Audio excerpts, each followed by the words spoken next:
नमस्कार दोस्तों, संदीप यादव जी के गुरु यूट्यूब चैनल में आपका स्वागत है। दोस्तों, अपन बात कर रहे हैं राजस्थान की ज्योग्राफी।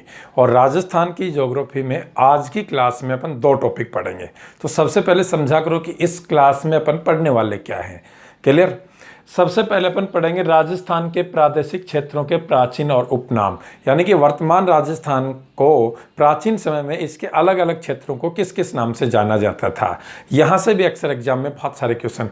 और दूसरी बात, राजस्थान के प्रमुख प्रतीक चिन्ह जो राजस्थान के सिंबल्स हैं उनको लेकर बात करेंगे। क्लियर? तो बिल्कुल बराबर जुड़े रहें। और जो नए विद्यार्थी उनसे अनुरोध है कि वो चैनल को सब्सक्राइब कर लें।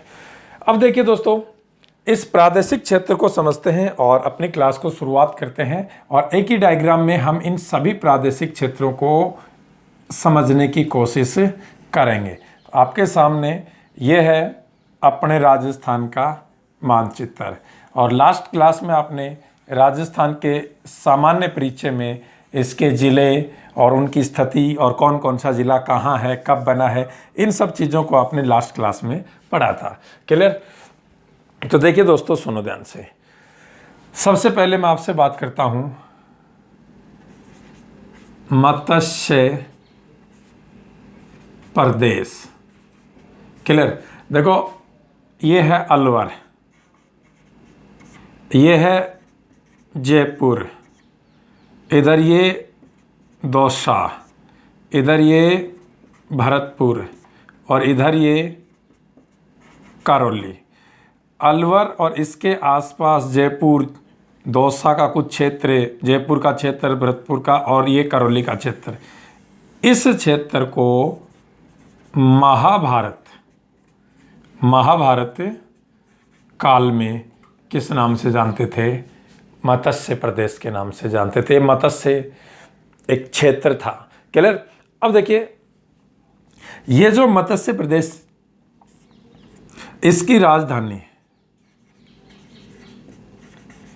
राजधानी थी विराट नगर,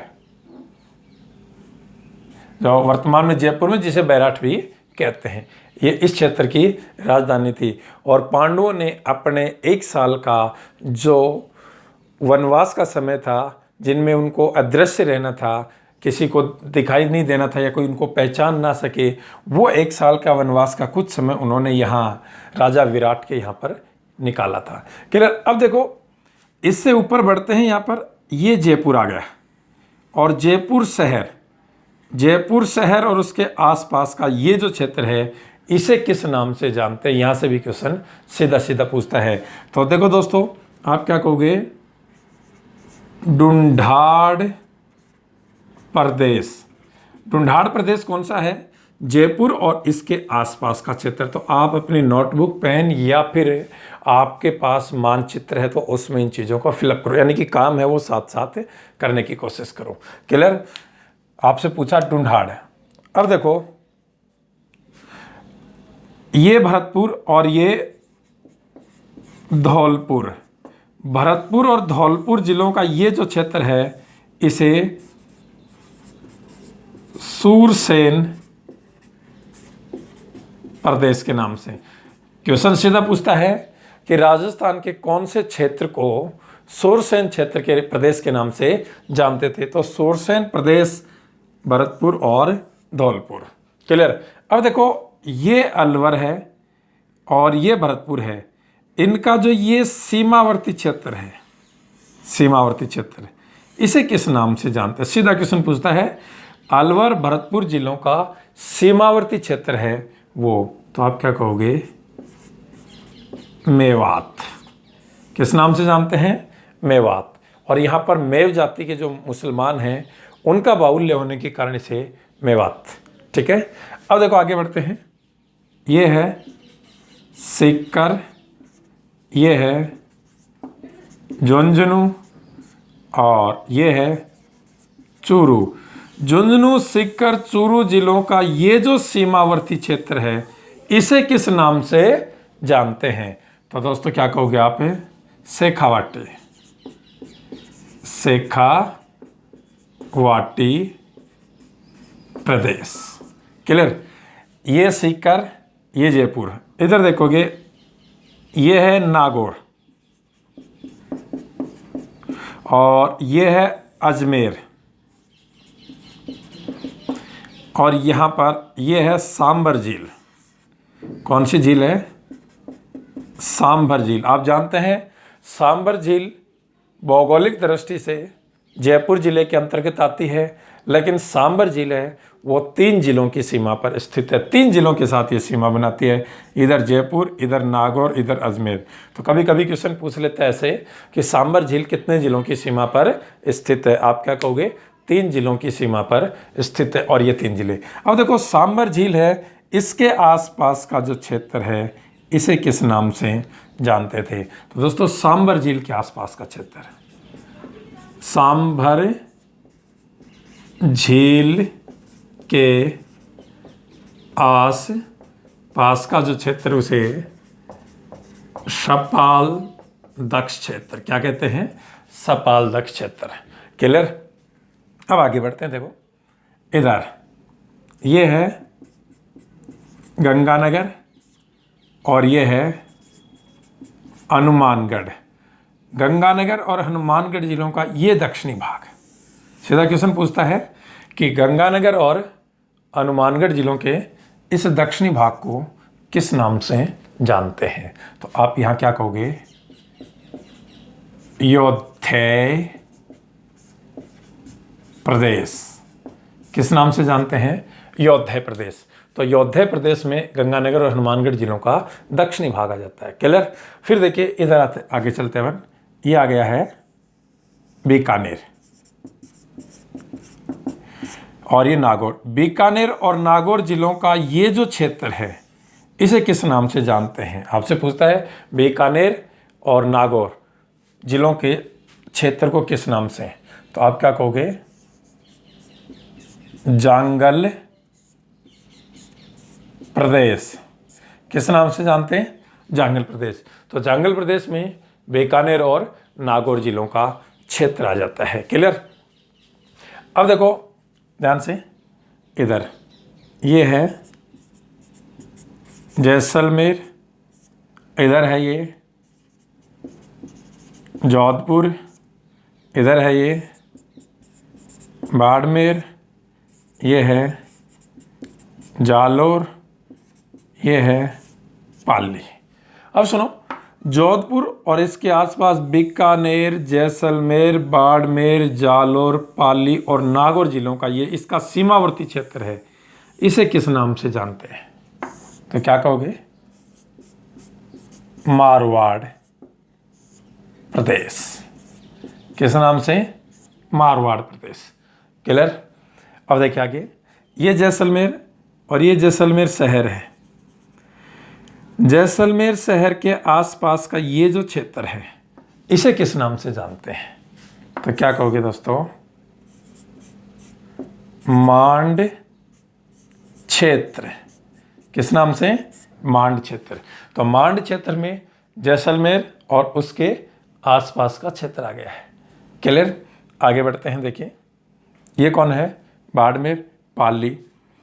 इधर अजमेर से निकलकर ये नदी आती है जो पाली, जोधपुर, नागौर से बहती हुई ये गई।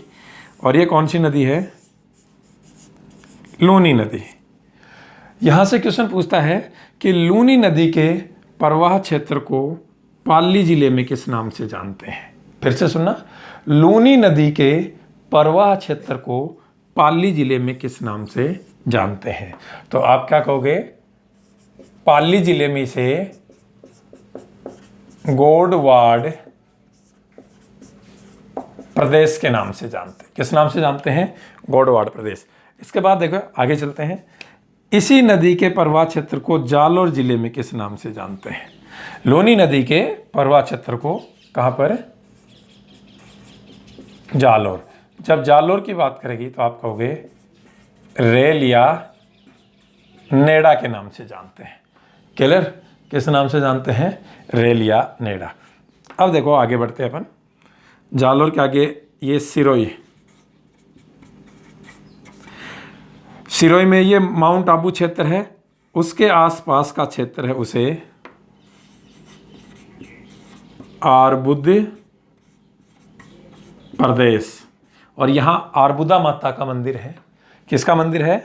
आरबुदा माता का मंदिर सेवई में। और एक चीज़ और सुनो, आरबुदा माता, आरबुदा माता को राजस्थान की वैष्णो देवी कहते हैं। तो राजस्थान की वैष्णो देवी किसे कहते हैं? आरबुदा माता। और ये माउंट आबू क्षेत्र में, क्लियर। और थार की वैष्णो देवी तनोट माता। तो दोनों ध्यान रखना, यदि थार की वैष्णो देवी पूछता है तो तनोट माता, और राजस्थान की वैष्णो देवी पूछता है तो आरबुदा देवी, क्लियर। अब आगे बढ़ते हैं। देखो इधर अपन आएंगे उदयपुर, इधर देखोगे डूंगरपुर, इधर ये बांसवाड़ा, क्लियर। उदयपुर शहर है, उदयपुर शहर के आसपास जो ये तस्तरीनुमा पहाड़ियों से घिरा हुआ क्षेत्र है, इसे किस नाम से जानते हैं? तो क्या कहोगे? गिरवा क्षेत्र। किस नाम से? गिरवा क्षेत्र, ठीक है।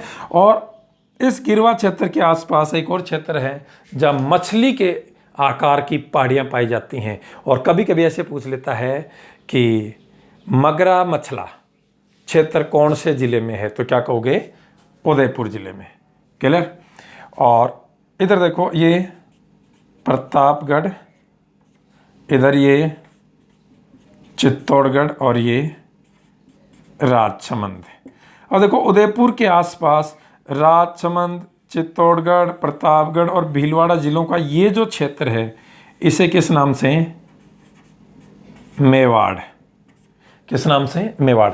मेवाड़ को प्राचीन नाम मेदपाट, या इसी का प्राचीन नाम प्रागवाट, या इसी का प्राचीन नाम सीवी, या इसी का प्राचीन नाम कीवी। तो मेवाड़ क्या कई नामों से जाना जाता था? मेवाड़, मेदपाट, प्रागवाट, सीवी और कीवी, क्लियर। अब देखिए आगे चलते हैं। ये डूंगरपुर बांसवाड़ा, डूंगरपुर और बांसवाड़ा जिलों का ये सीमावर्ती क्षेत्र, इसे किस नाम से जानते हैं? तो इससे पहले एक चीज़ और सुनो, ये अजमेर, ये राजसमंद। अजमेर और राजसमंद जिलों का जो सीमावर्ती क्षेत्र है ये मेरवाड़ा, समझे। और ये मेवल, दोनों में अंतर, मेवल पर मेवल क्षेत्र। तो देखो डूंगरपुर और बांसवाड़ा जिलों का सीमावर्ती क्षेत्र मेवल, और अजमेर और राजसमंद जिलों का सीमावर्ती क्षेत्र है वो मेरवाड़ा। तो मेवल और मेरवाड़ा में दोनों चीज़ें समझना, क्लियर। अब देखो यहाँ पर ये माही नदी बह रही है भैया, माही नदी। माही नदी के आसपास बांसवाड़ा, प्रतापगढ़ और डूंगरपुर जिलों का ये जो क्षेत्र, माही नदी के आसपास का क्षेत्र, इन तीनों जिलों का क्या कहलाता है? कांठल या वांगड़, ठीक है। तो प्रतापगढ़, बांसवाड़ा और डूंगरपुर जिलों में माही नदी के आसपास का क्षेत्र कांठल या वांगड़ प्रदेश कहलाता है। ये तो वांगड़, और एक आता है बागड़। तो बागड़ क्षेत्र है, ये कौन सा है? शेखावाटी। तो बागड़, शेखावाटी और वांगड़ बांसवाड़ा और प्रतापगढ़ जिलों के, ठीक है, या इसे कांठल भी कहते हैं। अब देखिए ये है कोटा, इधर है ये बारा, झालावाड़, बूंदी। इस क्षेत्र को सम्मिलित रूप से किस नाम से जानते हैं? तो आप क्या कहोगे? कौन सा पठार है ये? हाड़ौती का पठार। कौन सा पठार है? हाड़ौती। तो इसे हाड़ौती क्षेत्र भी कहते हैं, क्लियर। हाड़ौती का पठार, इस क्षेत्र को हाड़ौती क्षेत्र। अब देखिए कोटा जिले से लेकर झालावाड़ में झालरापाटन तक ये पहाड़ियाँ फैली हुई हैं। इस क्षेत्र को किस नाम से जानते हैं? कोटा शहर से लेकर झालावाड़ में झालरापाटन तक का जो क्षेत्र है उसे किस नाम से जानते हैं? तो देखो यहाँ पर ये जो पहाड़ियाँ फैली हुई हैं ये मुकुंदवाड़ा की पहाड़ियाँ हैं। इस क्षेत्र को मुकुंदरा क्षेत्र कहते हैं, या मुकुंदवाड़ा भी कह देते हैं। क्या भी कह देते हैं? मुकुंदवाड़ा। तो कितने जिलों में? 2 जिलों में, कोटा और झालावाड़ में। अब देखिए ये कौन सी नदी गई? चंबल नदी। चंबल नदी के आसपास धौलपुर, करौली, सवाईमाधोपुर जिलों में जो ऊबड़ खाबड़ सघन वनों का क्षेत्र है, उस क्षेत्र को किस नाम से जानते हैं? बीहड़ क्षेत्र। किस नाम से? बीहड़ क्षेत्र। धौलपुर, करौली और सवाई माधोपुर जिलों में जो चंबल नदी के आसपास उबड़ खाबड़ सघन वनों का क्षेत्र, उसे बीहड़ क्षेत्र। अब आपसे एक और चीज पूछता, बीड़। बीड़ तो शेखावाटी के जंगलों को, शेखावाटी के जंगलों को बीड़, और यहां पर ये बीहड़। ठीक है। अब देखो, सवाईमाधोपुर, करौली और धौलपुर में चंबल नदी के आसपास के क्षेत्र को डांग प्रदेश। तो देखो, इसके आसपास सघन वनों का जो क्षेत्र है उबड़ खाबड़, उसे बीहड़ क्षेत्र, और इसके आसपास के क्षेत्र को डांग। तो डांग प्रदेश, सवाईमाधोपुर, करौली और धौलपुर जिलों में इसके आसपास को। तो ये कुछ इंपॉर्टेंट क्वेश्चन थे जहां से पूछा जाता है राजस्थान के प्रादेशिक क्षेत्रों के उपनाम को लेकर। और अब कुछ क्वेश्चन सेशन के माध्यम से अपन समझेंगे राजस्थान के प्रतीक चिन्हों को, कि राजस्थान के कौन कौन से प्रमुख प्रतीक चिन्ह हैं। तो आइए उनकी शुरुआत करते हैं। हाँ दोस्तों, तो अपन बात कर रहे थे राजस्थान के प्रमुख प्रतीक चिन्ह। यहाँ से लेकर भी बहुत सारे क्वेश्चन पूछे जाते हैं, तो इन चीज़ों को आपको समझना है कि एक एक चीज़ के साथ दूसरी चीज़ का कनेक्शन कैसे है, वो चीज़ें अपन समझते हुए आगे चलेंगे। तो आप इनका एक वाइडली अध्ययन करने जा रहे हैं, तो आइए शुरुआत करते हैं। तो देखिए, अपन ने बात की सबसे पहले राजस्थान के नृत्य और राजस्थान के राज्य नृत्य, कि राजस्थान का राज्य नृत्य कौन सा है। तो आपने पहले सीधा सीधा जवाब दिया घूमर। क्लियर? यानी कि घूमर का शाब्दिक होता है घूमकर एक गोल घेरे में नृत्य करना। अब इसमें दो तीन बातें और समझने की है। सबसे पहली चीज़ है, ये जो घूमर नृत्य है, ये कैसा नृत्य? नृत्य एक तो होते हैं लोक नृत्य होते हैं और एक शास्त्रीय नृत्य होते हैं। तो ध्यान से सुना, ये लोक नृत्य है। दूसरी बात ये समझना कि घूमर नृत्य है, ये केवल महिलाओं द्वारा किया जाता है, यानी कि घूमर नृत्य में पुरुष भाग नहीं लेते हैं। क्लियर? और ये मांगलिक कार्यक्रमों पर, जैसे शादी है या फिर कोई त्यौहार है, उनके ऊपर ये नृत्य किया जाता है। तो आप समझ गए होंगे कि राजस्थान का राज्य नृत्य क्या है? घूमर। क्लियर? राजस्थान का राज्य पशु, अब राज्य पशु की बात आती तो ध्यान रखना, एक तो आप चिंकारा और दूसरा ऊंट। पहले राज्य पशु चिंकारा था, अब चिंकारा भी है और ऊंट भी है। चिंकारा को 1981 में राज्य पशु घोषित किया गया था, और ऊंट को अभी हाल ही का मतलब है 30 जून 2014 को वसुंधरा राज्य की सरकार में सरकार आपके द्वार कार्यक्रम के दौरान ऊंट को राज्य पशु घोषित करने की घोषणा की गई थी, और 19 सितंबर 2014 को आधिकारिक रूप से ऊंट को राज्य पशु घोषित कर दिया था। तो इसकी घोषणा कब की गई थी? 30 जून 2014 को, लेकिन इसकी आधिकारिक घोषणा वो 19 सितंबर 2014 को ऊंट को आधिकारिक रूप से राज्य पशु घोषित कर दिया गया था। क्लियर? तीसरी बात करते हैं राज्य पुष्प। राज्य पुष्प आपसे पूछता है तो रोहिड़ा का पुष्प। कौन? रोहिड़ा। क्लियर? और रोहिड़ा है, इसका पुष्प है, उसे राज्य पुष्प घोषित किया गया है। क्लियर? जिसका वैज्ञानिक नाम है टिकोमेला एंडुलेटा। ठीक है। इसके बाद राजस्थान का राज्य पक्षी। राजस्थान का राज्य पक्षी जो विशेषकर पश्चिमी राजस्थान में आपके जैसलमेर, या मैं कहूँ राष्ट्रीय मरुद्यान, उस क्षेत्र में पाया जाता है। क्लियर? तो आप फटाफट जवाब दो, राज्य पक्षी किसे घोषित किया गया? आप क्या कहोगे? गोडावन। इसे ग्रेट इंडियन बर्ड के नाम से भी जानते हैं, और ये लुप्त प्राय प्रजाति है। ठीक है। और आपको पता होगा कि लुप्त प्राय प्रजातियों के नाम हैं वो रेड डेटा बुक में दर्ज किए जाते हैं। इसके बाद राज्य वृक्ष खेजड़ी, स्थानीय रूप से इसे जाटी भी कहते हैं। इसे राज्य वृक्ष घोषित किया गया है। 1983 में खेजड़ी को राज्य वृक्ष घोषित किया गया था। क्लियर? अब आपसे एक क्वेश्चन है कि विश्व में एकमात्र खिचड़ी में मेला कहाँ लगता है और कब लगता है। ये इस क्वेश्चंस का जवाब आप आंसर कमेंट बॉक्स में दोगे। ये जरूर देना कब लगता है, भाद्रपद में लगता है या कब लगता है, इस तरह से आप जरूर देना। क्लियर। अगला क्वेश्चन देखो, राज्य खेल कौन सा है? तो राज्य खेल है बास्केटबॉल। राज्य खेल बास्केटबॉल। और राजस्थान के राज्य कवि कौन है? तो क्या कहोगे? सूर्यमल मिश्रण। सूर्यमल मिश्रण। सूर्यमल मिश्रण को राज्य कवि घोषित किया गया है। दोस्तों, सूर्यमल मिश्रण का संबंध बूंदी जिले से है और ये बूंदी राजघराने के राज कवि थे और इनके द्वारा रचित एक प्रसिद्ध ग्रंथ है वंश भास्कर। वंश भास्कर, ठीक है। और ये वंश भास्कर है, ये कौन सी भाषा में? ये पिंगल शैली में लिखा हुआ है। कौन सी में? ध्यान से सुनना, पिंगल शैली में। तो राज्य कवि सूर्यमल मिश्रण, और सूर्यमल मिश्रण द्वारा लिखा गया एक प्रसिद्ध जो इनका ग्रंथ है या पुस्तक है वो है वंश भास्कर। और ये कौन सी शैली में लिखी गई? पिंगल शैली में। तो एक एक क्वेश्चन के साथ साथ अपन 2-2, 3-3 क्वेश्चन समझने की कोशिश कर रहे हैं। कभी कभी क्वेश्चन ऐसे भी पूछ लेता है कि सूर्यमल मिश्रण का संबंध कौन से जिले से है? क्या कहोगे? बूंदी जिले से है। क्लियर। अगला क्वेश्चन है राज्य गीत। राज्य गीत केसरिया बालम पधारोनी मारे देश। केसरिया बालम पधारोनी मारे देश, ठीक है। और ये एक झोरवा है। झोरवा आप जानते हैं, जो विरह गीत होते हैं उनको क्या कहते हैं? झोरवा। और अल्लाह जिल्लाबाई ने इसे प्रसिद्धि प्राप्त की थी। अल्लाह जिल्लाबाई जो मांड गायिका है।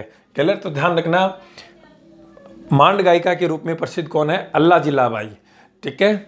और उन्होंने इस केसरिया बालम पधारोनी मारे देश, इसको विश्व स्तर पर इसको ख्याति दिलवाई थी। उसके बाद राजस्थान स्थापना दिवस आप जानते हैं 30 मार्च राजस्थान स्थापना दिवस के रूप में मनाया जाता है। फिर देखो, सॉरी, राजस्थान दिवस, स्थापना दिवस नहीं, राजस्थान दिवस। राजस्थान स्थापना दिवस तो 1 नवंबर है, सॉरी, राजस्थान स्थापना दिवस 1 नवंबर है और राजस्थान दिवस है वो 30 मार्च है। राजस्थान का प्रवेश द्वार किसे कहते हैं? बहुत इजी सा क्वेश्चन है। भरतपुर। भरतपुर को राजस्थान का प्रवेश द्वार और राजस्थान का सिंह द्वार किसे कहते हैं? अलवर। बहुत इजी से क्वेश्चन है। और राजस्थान का स्कॉटलैंड, राजस्थान का स्कॉटलैंड भी अलवर को कहते हैं। स्कॉटलैंड यूरोप में है, जो आप देखोगे ग्रेट ब्रिटेन का एक भाग है। ग्रेट ब्रिटेन में 4 देश आते हैं, उनमें एक देश कौन भी है? स्कॉटलैंड। और स्कॉटलैंड है ये शराब के लिए प्रसिद्ध, और राजस्थान में सबसे ज़्यादा शराब का उत्पादन है वो अलवर जिले में, इसलिए अलवर को राजस्थान का स्कॉटलैंड कहते हैं। और राजस्थान का गौरव, राजस्थान का गौरव बहुत नाम सुना होगा आपने, चित्तौड़गढ़। चित्तौड़ दुर्ग को राजस्थान का गौरव कहते हैं। इसका एक अपना ही एक ऐतिहासिक महत्व है। और राजस्थान का हृदय पूछे तो राजस्थान का हृदय है अजमेर, क्योंकि राजस्थान के केंद्र में बसने वाला ये राजस्थान का जिला है, इसलिए इसे राजस्थान का हृदय। लेकिन मैंने आपको पिछली क्लास में पढ़ाया था, इस क्लास में उसका कमेंट बॉक्स में जवाब दोगे कि राजस्थान का केंद्र बिंदु कौन से जिले में कहाँ है और कौन सा गांव है। ये मैं पिछली क्लास में बता चुका हूँ। कमेंट बॉक्स में जवाब दो। यदि नए हो तो वो वीडियो देखो, और नहीं भी देखते हो तो नेट पे सर्च मारोगे तो मिल जाएगा, लेकिन कमेंट बॉक्स में जवाब जरूर देना। क्लियर। राजस्थान का मक्का, राजस्थान का मक्का किसे कहते हैं? तो अजमेर की शरीफ दरगाह को, दरगाह को, ये कहाँ? अजमेर की दरगाह को, उसे राजस्थान का मक्का। राजस्थान की थर्मोपॉली, हल्दी घाटी, हल्दी घाटी को राजस्थान की थर्मोपॉली। दोस्तों, थर्मोपॉली का जो युद्ध थे ये फारसियों और यूरोप में आपने नाम सुना होगा एंथ्रेस, यूनानियों के बीच ये लगभग 480 ईसा पूर्व से लड़े जाने वाले युद्ध थे, और इनको क्या कहा जाता था? थर्मोपॉली। और एक लंबे समय तक चलने वाली ये लड़ाई थी। तो इसी तरह से हल्दी घाटी को भी राजस्थान का थर्मोपॉली कहा जाता है। और राजस्थान का मैराथन, राजस्थान का मैराथन कौन से युद्ध को कहते हैं? तो देखो दोस्तों, राजस्थान का मैराथन की बात करते हैं तो आपने सुना होगा कि हल्दी घाटी के युद्ध के बाद जो 1576 में हुआ था, 1576 से लेकर 1582 तक लगातार अकबर और महाराणा प्रताप के बीच एक संघर्ष चलता रहा। अंततः 1582 में दीवेर के युद्ध में महाराणा प्रताप की सेना ने अकबर की सेना पर एक आंशिक विजय प्राप्त की थी। ये लगभग 6 से 7 वर्ष चलने वाला संघर्ष था और इतने लंबे समय तक चला, मैराथन के रूप में लगातार चलता रहा था, इसलिए इसे दिवेर के युद्ध को मेवाड़ का मैराथन कहते हैं। क्लियर। अगला राजस्थान का वल्लोर। राजस्थान का वल्लोर भैंसरोड गढ़ दुर्ग जो चित्तौड़गढ़ जिले में है, और ये एक जल दुर्ग है जो आपकी चंबल नदी और इधर से आप देखोगे बामनी नदी, उनके संगम पर बना हुआ ये दुर्ग है। ठीक है। कौन सा? भैंसरोडगढ़। वैसे वल्लोर है दक्षिण भारत में, कर्नाटक में। हाँ भैया, बीच में लाइट चली गई थी, चलो कोई बात नहीं। अब देखो ध्यान से सुनते अपन बात करते राजस्थान का वल्लोर भैंसरोडगढ़। राजस्थान का शिमला। राजस्थान का शिमला। शिमला देखो एक पर्यटक स्थल है और कैसा स्थान है? ठंडा क्षेत्र है। और ऐसा ही पर्यटक और ठंडा स्थान राजस्थान में कौन सा है? माउंट आबू। तो माउंट आबू को राजस्थान का शिमला। राजस्थान का पेरिस। पेरिस जानते हैं आप, फ्रांस की राजधानी है, जैसे सुरा और सुंदरियों का शहर भी कहते हैं। और राजस्थान का पेरिस किसे कहते हैं? जयपुर को। क्लियर। उसके बाद राजस्थान का आइसलैंड ऑफ गैलरी। और राजस्थान का आइसलैंड ऑफ गैलरी भी किसे कहते हैं? जयपुर को। राजस्थान का कानपुर। अब देखिए दोस्तों, कानपुर है, कानपुर सूती वस्त्र के लिए भी प्रसिद्ध है और साथ ही साथ चमड़ा उद्योग के लिए भी प्रसिद्ध है। आप जानते हैं उत्तरी भारत का मैनचेस्टर किसे कहते हैं? कानपुर को, जो कपड़ा, सूती कपड़ा के लिए प्रसिद्ध है। क्लियर। लेकिन राजस्थान के संदर्भ में बात करें कि राजस्थान का कानपुर, तो अपन कानपुर को के बारे में बताया कि वो चमड़ा उद्योग के लिए भी प्रसिद्ध है। ऐसा क्षेत्र राजस्थान में कौन सा है? कौन सा शहर है? कोटा। तो कोटा को राजस्थान का कानपुर कहते हैं चमड़ा उद्योग के कारण। और औद्योगिक नगरी, राजस्थान की औद्योगिक नगरी भी क्या कहलाती है? कोटा। क्लियर। और प्राचीन भारत का टाटा नगर, आपने नाम सुना होगा, रेड। रेड कहाँ है? टोंक में। और ये एक पुरातात्विक स्थल है। यहाँ भारी मात्रा में लोहे से निर्मित चीज़ें थी, वो मिली हैं इस पुरातात्विक स्थल से, इसलिए इसे प्राचीन भारत का टाटा नगर कहते हैं। यहाँ से लोहे के सिक्के भी मिले हैं। राजस्थान की अणुशक्ति नगरी। राजस्थान की अणुशक्ति नगरी, जहाँ पर राजस्थान में परमाणु विद्युत संयंत्र स्थापित किया गया, वो रावत भाटा। रावत भाटा। और ये रावत भाटा कहाँ है? चित्तौड़गढ़ में। ध्यान रखना एक बात, अपने राजस्थान में दूसरा परमाणु संयंत्र है, वो कहाँ स्थापित किया जा रहा है? तो आप क्या कहोगे? वो बांसवाड़ा में। कौन से जिले में?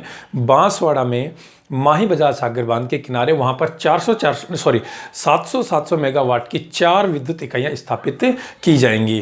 क्लियर। इसके बाद देखो, राजस्थान का पंजाब किसे कहते हैं? तो राजस्थान का पंजाब है सांचौर। सांचौर। और सांचौर कहाँ है? ये जालौर में। इस सांचौर को राजस्थान का पंजाब कहते हैं। राजस्थान का नागपुर। नागपुर संतरे के लिए प्रसिद्ध है और अपने राजस्थान में सबसे ज़्यादा संतरे हैं वो झालावाड़ में। तो राजस्थान का नागपुर किसे? झालावाड़ को कहते हैं। राजस्थान का भुवनेश्वर। देखो भुवनेश्वर उड़ीसा और उड़ीसा की राजधानी है, जो मंदिरों के लिए प्रसिद्ध है। और राजस्थान का भुवनेश्वर किसे कहते हैं दोस्तों? ओसिया। ओसिया। ओसिया कहाँ है? जोधपुर में। और ओसिया का एक प्राचीनतम मंदिर है सचिया माता का मंदिर। क्लियर। यहाँ पर भी प्राचीनतम और कलात्मक मंदिर पाए जाते हैं, इसलिए इसे राजस्थान का भुवनेश्वर कहते हैं, ओसिया जोधपुर। ठीक है। राजस्थान का खजुराहो। राजस्थान का खजुराहो किसे कहते हैं? तो वैसे खजुराहो कहाँ है? आप क्या कहोगे? मध्य प्रदेश में। और ये भी किसके लिए प्रसिद्ध है खजुराहो भी? तो आप क्या कहोगे? मंदिरों के लिए प्रसिद्ध है। और अपने राजस्थान का खजुराहो किराड़ू। किराड़ू। और आप जानते हैं किराड़ू कहाँ है? बाड़मेर में। क्लियर। तो किराड़ू को राजस्थान का खजुराहो कहते हैं। राजस्थान का मानचेस्टर। मानचेस्टर अभी मैंने बताया था कि ये मानचेस्टर ब्रिटेन में है और ये सूती कपड़ा उद्योग के लिए प्रसिद्ध है। राजस्थान का मानचेस्टर है वो भीलवाड़ा। क्लियर। और भारत का मानचेस्टर है अहमदाबाद। क्लियर। और राजस्थान का मानचेस्टर भीलवाड़ा। उसके बाद राजस्थान का हरिद्वार किसे कहते हैं? राजस्थान का हरिद्वार, आप जानते हैं हरिद्वार उत्तराखंड में है और एक पवित्र स्थल है। और राजस्थान का हरिद्वार यदि आपसे पूछता है तो आप क्या कहोगे? मातृकुंडिया। और मातृकुंडिया कहाँ है? चित्तौड़गढ़ में। तो राजस्थान का हरिद्वार मातृकुंडिया, और ये कहाँ पर है? चित्तौड़गढ़ में। क्लियर। राजस्थान का राजकोट। राजकोट गुजरात में है, जो मूंगफली उत्पादन के लिए प्रसिद्ध है। और ऐसा ही अपने बीकानेर में लूणकरणसर। बीकानेर में लूण करण सर जो मूंगफली उत्पादन के लिए प्रसिद्ध है, अच्छी किस्म के मूंगफली उत्पादन के लिए प्रसिद्ध है। राजस्थान की काशी, राजस्थान की काशी किसे कहते हैं? बूंदी को। Clear, important. मरुस्थल का प्रवेश द्वार, मरुस्थल का प्रवेश द्वार है वो जोधपुर, जोधपुर है मरुस्थल का प्रवेश द्वार। जल महलों की नगरी डीग, डीग कहाँ है? भरतपुर में। जल महलों की नगरी डीग भरतपुर। यहाँ से मेरा क्वेश्चन अगला आ रहा है, कमेंट बॉक्स में जवाब देना। भरतपुर के डीग के जो जल महल हैं उनका निर्माण किसने करवाया था? ढूंढना, सर्च करना और कमेंट बॉक्स में जवाब देना कि डीग के जल महलों का निर्माण किसने करवाया था। ठीक है, आपसे पूछता है पहाड़ों की नगरी, पहाड़ों की नगरी है डूंगरपुर, डूंगरपुर। और बावड़ियों का शहर बूंदी, बावड़ियों का शहर बूंदी। क्लियर, ये चीज़ें थी जो इंपॉर्टेंट्स हैं, यहाँ से क्वेश्चन पूछे जाते हैं। इसके साथ साथ बहुत सारी चीज़ें मैंने आपको बताई। अब नेक्स्ट क्लास में अपन एंट्री करेंगे राजस्थान के फिजिकल स्ट्रक्चर में, राजस्थान के भौतिक स्वरूप में। बिल्कुल बराबर बने रहें और आपका स्वागत है दोस्तों।